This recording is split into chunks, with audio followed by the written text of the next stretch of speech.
On Tuesday, June 9th, FBI agents in tactical gear executed 3 coordinated federal search warrants in Martinez, California.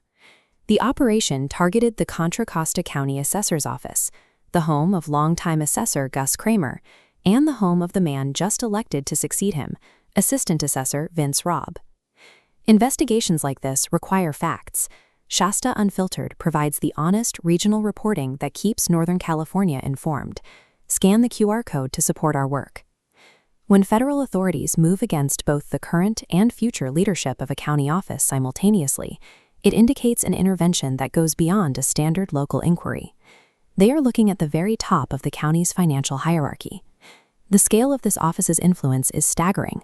The assessor is responsible for evaluating more than 380,000 individual property parcels within the county.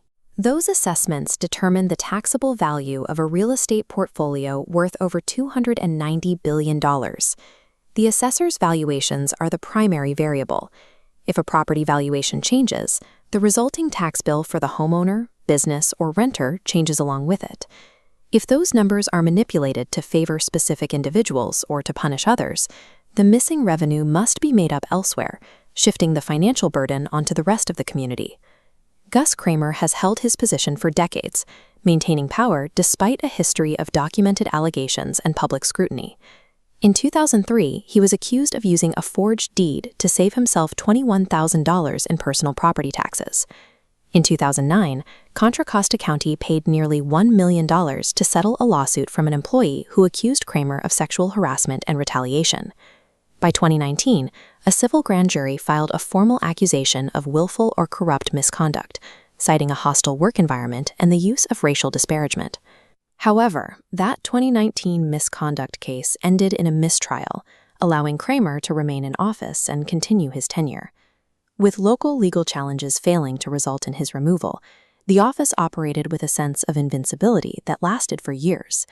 Even with Kramer's history, the political structure remained intact.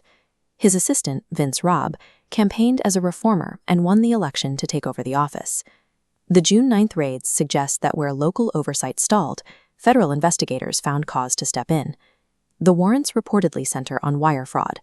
In the context of public office, this typically involves using electronic communications to carry out a scheme that deprives the public of honest services.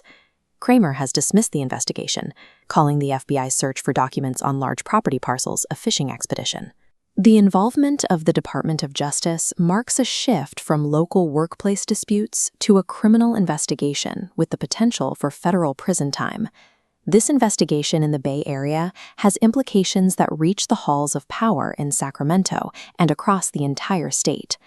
California's property tax system is governed by Proposition 13, designed to provide stability and prevent the massive, unpredictable tax hikes seen in the 1970s.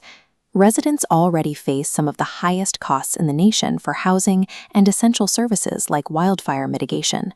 When a regional assessor engages in inside dealing, it compromises the integrity of the statewide tax framework, leaving citizens to wonder if their tax bills are based on the law or on political connections.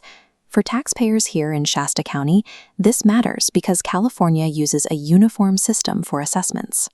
If corruption takes root in one county, it threatens the fairness of the tax load for every property owner in the North State.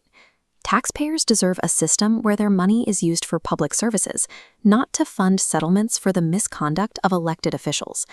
Do you believe this raid represents an isolated case, or are we seeing evidence of a broader issue within California's assessor offices? Share your thoughts below and visit shastaunfiltered.com to stay updated. Don't forget to like and subscribe for more honest news from the North State.